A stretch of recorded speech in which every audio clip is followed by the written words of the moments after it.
నమస్తే, నేను మధు. అప్పుడు సిఐడి డిఐజీ సునీల్ నాయక్ ను విచారణ అధికారులు విచారిస్తున్నారు. మరి రఘురామకృష్ణంరాజును ఎందుకంత టార్చర్ పెట్టారని అడగ్గా ఆయన నీళ్లు నమిలినట్టు తెలుస్తోంది. ఆయనను ప్రత్యేకంగా బీహార్ నుంచి పిలిపించి 5 రోజుల విచారణ జరపాలని కోర్టు కూడా ఆదేశించింది. మరి ఈ విచారణలో ఏం తేలింది? ఈ రోజు మనం తెలుసుకుందాం. ప్రస్తుతం మనతో పాటు ఉన్నారు సీనియర్ జర్నలిస్ట్ డివిఎస్ గారు. వారిని అడిగి మరిన్ని విషయాలను తెలుసుకుందాం. నమస్కారం సార్. నమస్తే అమ్మ. సార్, సునీల్ నాయక్ ను అదే పనిగా బీహార్ నుంచి పిలిపించారు విచారణ కోసం. 5 రోజుల పాటు విచారణ కూడా చేస్తున్నారు. ఆ విచారణలో ఏం తేలింది సార్? ఆయన క్వశ్చన్స్ కూడా ఆన్సర్ చెప్పలేకపోతున్నారని తెలుస్తోంది. అసలు ఏం జరిగింది? పివి సునీల్ కుమార్ పేరు చెప్పాడా? 3వ రోజు, ఈ రోజు కూడా కస్టడీ. ఈ రోజు కూడా ఆయన మరి విచారణ జరుగుతోంది. ఉదయం 10 గంటల నుంచి సాయంత్రం 5 గంటల దాకా డ్రిల్లింగ్. మనం చూసాం నిన్న మొన్న జరిగినటువంటి విచారణలో దామోదరం అడిగిన ప్రతి ప్రశ్నకి కూడా ఆయన ఏంటి ఉన్నతాధికారులు ఆదేశాల మేరకు చేశారు అని అంటున్నప్పుడు కొన్నిటికి మౌనంగా ఉంటున్నాడు, కొన్నిటికి గుర్తు లేదు, తెలియదు అంటున్నాడు. అంటే ఇప్పుడు ఒకటి, అసలు దేశద్రోహం కేసు పెట్టేంత నేరం రఘురామకృష్ణరాజు చేశారా? ఆయన ఏంటి ఏదో రచ్చబండ అనే ఒక ప్రోగ్రాం పెట్టి జగన్మోహన్ రెడ్డి విధానాలని ఆయన తూర్పారా పట్టాడు. ఏదో తెలుగు మీడియం ఎత్తేసి ఇంగ్లీష్ మీడియం పెట్టడం పైన, ఇంకా ఇవి 3 క్యాపిటల్స్ 3 రాజధానులు చేయడం పైన, లేకపోతే ఋషికొండ ప్యాలెస్లో అంత 600 కోట్లు వేస్ట్ చేయడం పైన ఆయన రోజుకో ప్రెస్ మీట్ పెడుతూ మాట్లాడుతున్న దీంట్లో అదేంటది? రాజకీయ నాయకుడిగా మామూలుగా విమర్శిస్తున్నాడు. విమర్శించినంత మాత్రాన అది దేశద్రోహమా? వైఎస్ఆర్ కాంగ్రెస్ పార్టీని లేకపోతే ముఖ్యమంత్రి జగన్మోహన్ రెడ్డిని విమర్శిస్తే దేశద్రోహం ఆ సెక్షన్ ఎలా పెట్టారు? నాన్ బెయిలబుల్ సెక్షన్లు పెట్టమని మీకు చెప్పింది ఎవరు? పై ఆదేశాలు. లిక్కర్ కేసులో కూడా డిప్యూటీ సీఎం నారాయణ స్వామిని అప్పట్లో ఎంక్వైరీ చేస్తే పైవాడి ఆదేశాల మేరకు చేశానన్నాడు. పైవాడి పేరు చెప్తే పైకే అన్నాడు. అదే ఆ సమాధానాలే ఇతను కూడా చెప్తున్నాడా? సునీల్ నాయక్ కూడా ఇప్పుడు ఆయన కూడా అదే చెప్పాడు. లిక్కర్ కేసులో కిసిరెడ్డి రాజు కూడా అంతిమ లబ్ధిదారు పేరు చెబితే ఇక అది అంతిమ రోజే అన్నాడు. అదే సమాధానాలు సునీల్ నాయక్ కూడా చెప్తున్నాడా? ఆ సమాధానాలు చెప్పాడో లేదో కానీ తన పై అధికార ఆదేశాల మేరకి తను విధులు నిర్వహించినట్టుగా చెప్పాడు. ఎవరు ఈయనకి పై అధికారి? ఇప్పుడు ఈయన డిఐజీ, సిఐడి చీఫ్ గా ఉన్నది ఎవరు అప్పుడు? పివి సునీల్ కుమార్. ఈ కేసులో A1. మరి సునీల్ కుమార్ని సునీల్ నాయక్ ఈ రోజు విచారణలో టోటల్ గా ఇరికిచ్చాడా? మనకు అదే తెలుస్తోంది. ఏది స్పష్టంగా అడిగారు. డిఐజీ స్థాయి అధికారి కస్టడీలో ఉన్న నిందితుడి వద్దకు వెళ్తారా? ఒకే ఒక క్వశ్చన్. ఈ క్వశ్చన్ కి అక్కడ 3 స్టిక్కులు లేచిపోయినాయి. దామోదరం వేసినటువంటి ఈ క్వశ్చన్ కి మీరు డిఐజీ స్థాయి అధికారి, ఆయన కస్టడీలో ఉన్న నిందితుడు, అక్కడికి ఎందుకు వెళ్ళారు మీరు? అసలు రాత్రి 10:30 నుంచి 1 గంట దాకా మీరు అక్కడ ఏం చేశారు? మీరు వెళ్ళారా లేదా? వాళ్ళు ఆధారాలతో సహా చూపిస్తున్నారు. ఏది గతంలో వాళ్ళు అక్కడ కస్టడీలో ఉన్నటువంటి ఆ ప్రాంగణంలో ఉన్న సెంట్రీ, కానిస్టేబుల్, విజయ్ పాల్ వీళ్ళందరూ ఇచ్చినటువంటి వాంగ్మూలాలు అతని ముందే పెట్టారు. సునీల్ నాయక్ నీళ్లు నమిలాడంట. లేదు, నేను వెళ్ళాను, నేను ఉన్నాను, ఆ పక్కన ఎస్పీ గదిలో ఉన్నాను అని చెప్పాడు. అంటే 10:30 నుంచి 1 గంట దాకా జరిగిన రఘురామకృష్ణరాజు టార్చర్, చిత్రహింసలు, రబ్బర్ బెల్టులతో, లాఠీలతో కాళ్ళు పగలగొట్టారు.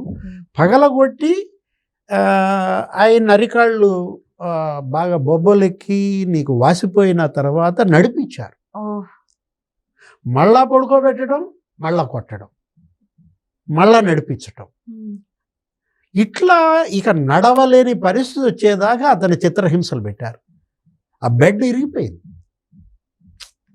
ఆ కొట్టుడికి అతను ఎవడో ఒకడు గుండెల మీద కూర్చుని చేతులు వెనక్కి విరిచి కట్టి అరికాళ్లపై ఈ లాఠీలతో, ఈ రబ్బర్ బెల్టులతో ఆ చిత్రహింసలు అసలు మ్యాజిస్ట్రేట్ ఆశ్చర్యపోయాడు తెలుసా.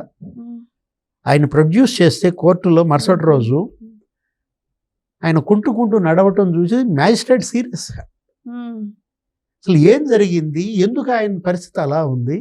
ఆయన వెంటనే ఒక మెడికల్ బోర్డు అపాయింట్ చేసి వైద్య పరీక్షలు చేయమన్నాడు. మ్యాజిస్ట్రేటు వైద్య పరీక్షలు చేయమంటే కూడా వీళ్ళు చేయలేరు.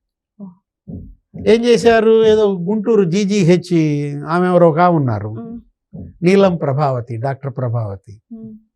ఇప్పుడు ఆమె కూడా ఈ కేసులో A5 ఒక తప్పుడు నివేదిక ఇప్పించారు. ఏమని చెప్పారో తెలుసా, ఆయన కాళ్ళు అంతే ఎర్రగా ఉంటాయి, ఆయనకి ఎడిమా వ్యాధి ఉంది అని చెప్పారు. అయ్యో, కరెక్ట్గా ఎక్స్రే ఎలా తీశారో తెలుసా, ఆ ఇరిగిన పోర్షన్ కాకుండా మిగతా భాగం వచ్చేలాగా తీశారు.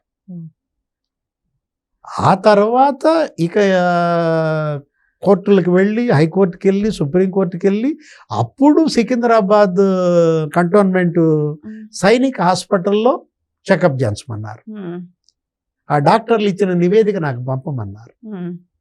వాళ్ళు ఇచ్చిన నివేదికలో బయటపడింది ఎడమ కాలు మడమ ఫ్రాక్చర్, ఎడమ కాలు 2వ వేలు ఇరిగిపోయింది. అంటే అసలు మామూలు టార్చర్ కదా. ఆయన ఏంటి అప్పటికి 3 నెలల క్రితమే బైపాస్ ఆపరేషన్ చేయించుకున్నాడు. ఆయన్ని చంపాలని చూశారు. హత్యాయత్నం కేసు ఇప్పుడు వీళ్ళ మీద ఉన్నది ఏంటంటే హత్యాయత్నం కేసు. ఇప్పుడు సునీల్ నాయక్ ఈ కేసులో A7, A6 అరెస్ట్ అయ్యాడు, ఎవరు, తులసిబాబు. A4 అరెస్ట్ అయ్యాడు, ఎవరు, విజయపాల్. అతను ఒక 80 రోజులు జైలు, ఇతను ఒక 80 రోజులు జైలు చేసి బెయిల్పై బయటకు వచ్చాడు. ఇప్పుడు A7 కూడా రేపు 10వ తారీఖు అరెస్టా అవ్వచ్చు సార్. ఎందుకంటే 9వ తారీఖు ఈయన ముందస్తు బెయిల్ మీద హైకోర్టు తీర్పు వస్తుంది. బెయిల్ ఇస్తుందా? ఎందుకంటే ఈ కేసుల్లో ముందస్తు బెయిల్ ఎవ్వరికి ఇవ్వటంలేదు. ఏది, అవినీతి కుంభకోణాల కేసుల్లో మనం చూసాం. సుప్రీంకోర్టే ఫైర్ అయింది. కసిరెడ్డి రాజు 318 రోజులుగా జైల్లో ఉన్నాడండి అని అంటే ఇంకో 9 నెలలు జైల్లో ఉన్నా పర్వాలేదని జస్టిస్ సూర్యకాంత్ అన్నారు. ఎవరు, CJ చాలా ఫైర్ అయ్యారనమాట. అతను ఎవరో వాళ్ళ తోడలుడు ఉన్నాడు A7, ఆ ముప్పిడి అవినాష్ రెడ్డి. అతను వచ్చి లొంగిపోయినాక అప్పుడు చూద్దామన్నా. ఇక ఇప్పుడు రాజు బెయిల్ కోసం చచ్చినట్టు అతను థాయిలాండ్ నుంచి వచ్చి లొంగిపోయాడు. అంటే రాజు బెయిల్ వచ్చుద్దా లేదా అది వేరే విషయం. అంటే బెయిల్ అనే విషయంలో, ముందస్తు బెయిల్ అనే విషయంలో కోర్టులు ఈ కేసులపై ఎంత సీరియస్గా ఉన్నాయంటే, కస్టోడియల్ టార్చర్ అమ్మా. ఎవరిచ్చారు వీళ్ళకి ఆ హక్కు? ఇప్పుడు సింపుల్గా సునీల్ నాయక్ ఏమని చెప్తున్నాడు, నాకు సంబంధం లేదు, మా పై ఆదేశాల మేరకు చేశానంటున్నాడు. డిప్యుటేషన్ మీద మీరు ఎందుకు వచ్చారు ఇక్కడికి, ఎవరు రమ్మన్నారు మిమ్మల్ని, ఎవరి ఆదేశాల మేరకు మీరు కస్టోడియల్ టార్చర్ రూమ్కి వెళ్ళారు? అన్నిటికీ అతని సమాధానం ఒకటే, పైవాడు చెప్పాడు. ఇప్పుడు ఆ పైవాడు ఎవరు? పివి సునీల్ కుమార్. నేను అంటోంది అదే. నెక్స్ట్ ఇక సునీల్ కుమార్ ఇంట్రాగేషన్ మళ్ళా.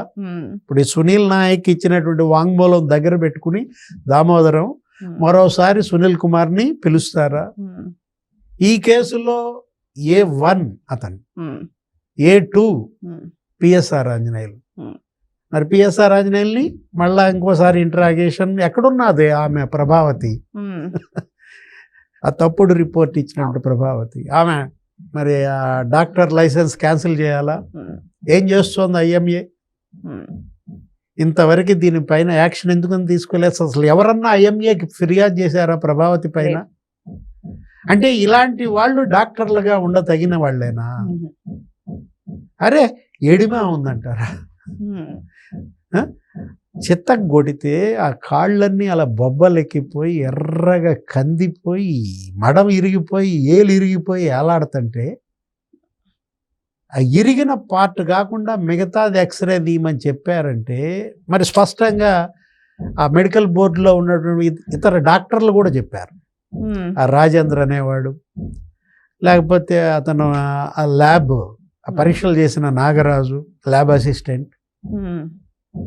వాళ్ళ ప్రభావతి మరి ఆ MBBS పట్టా లైసెన్స్ రద్దు ఐఎంఏ చేస్తుందా, జైలుకు పంపుతారా ప్రభుత్వం? అసలు అల్టిమేట్గా ఈ కేసులో A3 ఉన్నాడు అప్పటి ముఖ్యమంత్రి జగన్మోహన్ రెడ్డి. హత్యాయాత్రం కేసులో జగన్మోహన్ రెడ్డి కూడా జైలుకి వెళ్ళక తప్పదా? ఇవన్నీ కూడా ఇవాళ సునీల్ నాయక్ ఇచ్చినటువంటి వాంగ్మూలం మీద ఆధారపడి ఉంటుంది. సో ఏదేమైనా సరే సునీల్ నాయక్ ఇచ్చినటువంటి ఈ వాంగ్మూలాలు మళ్ళీ ఎటు దారి తీస్తాయో, మరి నెక్స్ట్ ఎంక్వైరీ ఎవరో అనేది వెయిట్ చేసి చూద్దాం ఏం జరగబోతుందో. మరి ఇంకా 2 రోజులు అయితే ఉంది విచారణ, మళ్ళీ ఆ 2 రోజులు కూడా ఏం బయటపడబోతుందో కూడా వెయిట్ చేసి చూద్దాం. Thank you so much. Thank you sir. నమస్తే.